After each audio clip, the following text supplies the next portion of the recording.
Assalamualaikum warahmatullahi wabarakatuh. Selamat pagi, siang, malam buat kalian yang menonton video ini. Salam pariwisata buat kalian semuanya.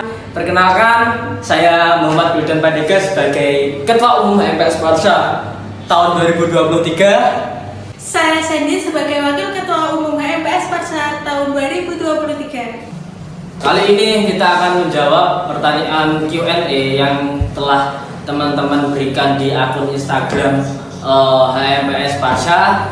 Oke, langsung saja ke pertanyaan yang pertama. Selain bisa langsung terjun ke lapangan kerja, apalagi benefit yang nantinya akan didapatkan dari sarjana pariwisata, Kak?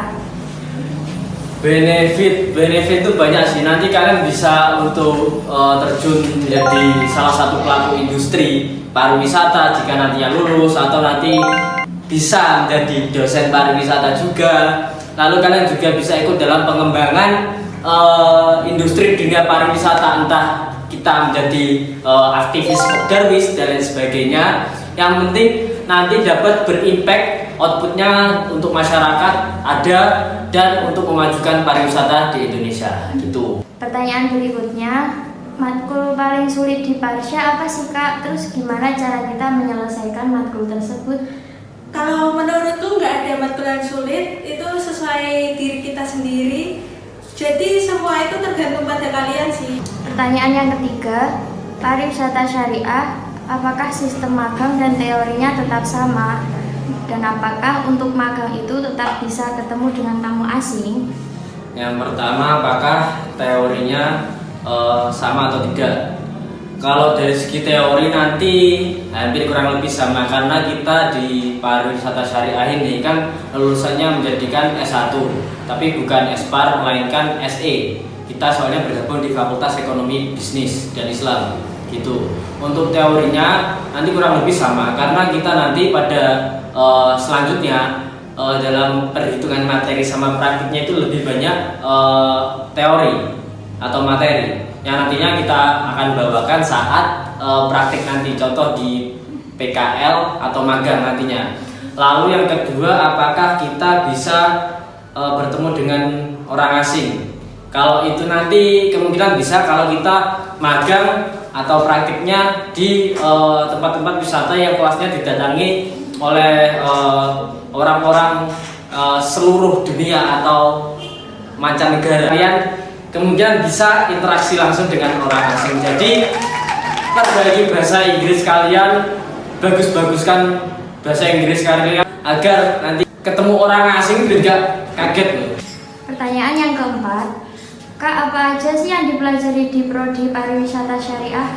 Kita bisa belajar tiketing, guiding, terus manajemen haji dan umroh, dan kita bisa belajar langsung turun ke lapangan seperti kita praktek-praktek tiketing di tempat wisata-wisata, kita bisa praktek guiding di tempat wisata. Pertanyaan yang kelima, lulusan pariwisata itu gelarnya apa sih, Kak? Nah, kalau di kita itu gelarnya SE karena kita masuk di Fakultas Ekonomi dan Bisnis Islam. Lapangan kerja apa sih yang dapat ditemukan di Prodi Pariwisata Syariah?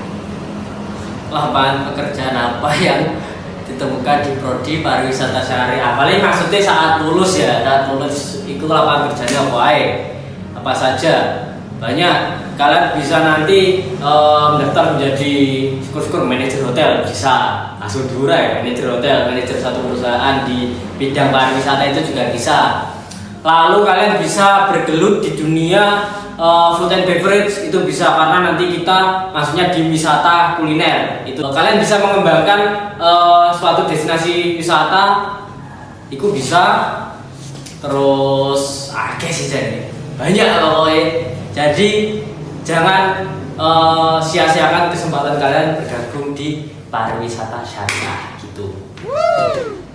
Pertanyaan yang ketujuh, Kak, sepil organisasi luar kampus yang mengarah ke pariwisata dan pembelajaran apa saja sih yang Anda dapatkan dari organisasi tersebut? Organisasi di luar kampus ya berhubungan dengan pariwisata itu ada HMPI atau Himpunan Mahasiswa Pariwisata Indonesia. Itu nanti kalian bisa bergabung di HMPI di DPW atau daerah pimpinan wilayah 4 Jawa Timur. Dan alhamdulillahnya juga pada tahun ini kita sudah bergabung lah di HMP itu sendiri. Untuk benefit yang saya dapatkan itu cukup banyak. Yang pertama tentunya relasi, bisa kenal mahasiswa pariwisata di seluruh Indonesia. Lalu dari segi manajemen organisasi juga dapat. Lalu healing itu utama, bisa dolan indi lah. Karena nanti di tiap-tiap daerah kalian mempunyai teman, mempunyai jaringan yang kalian bisa ajak dolan healing. Terus yang keempat itu benefit ilmu sih ya, lebih ke banyak ke ilmunya. Kita bisa mempelajari bagaimana sih dunia pariwisata di himpunan mahasiswa lainnya atau di kampus lainnya. Pertanyaan yang ke-8. Di semester berapa sih Kak yang ada matkul bahasa asingnya? Lalu bedanya bahasa Inggris ekonomi dan bahasa Inggris kepariwisataan itu apa? Yang pertama bahasa asing itu ada di semester berapa? Di semester 4 kita ada bahasa asing. Kalau di semester aku sekarang semester 4 ke 5, alhamdulillah naik ke 5. Iku bahasa asingnya bahasa Mandarin. Asik sumpah belajar bahasa Mandarin. Kita bisa berinteraksi sama orang-orang Chinese, orang-orang Cina. Itulah intinya mempelajari bahasa Mandarin. Setelah itu Pariwisataan. ekonomi karo pariwisata itu asli cinta pelajari itu sama saja tentang bahasa Inggris. Intinya tentang bahasa Inggris, ya intinya podo ae. Bahasa Inggris ekonomi sama bahasa Inggris pariwisata. Nek dari aku podo entah nanti kalian bagaimana mempelajari ini, temukan perbedaannya saat mengalami kayak gitu. Ya, sekian, terima kasih buat kalian semua yang sudah mengajukan pertanyaan-pertanyaan di IG kami hmpsparsa.winsatota. Nantikan open pertanyaan berikutnya and see you. Di slow mo.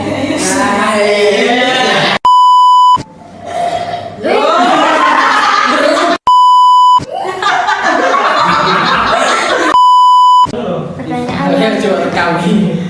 pertanyaan Kalau saya asal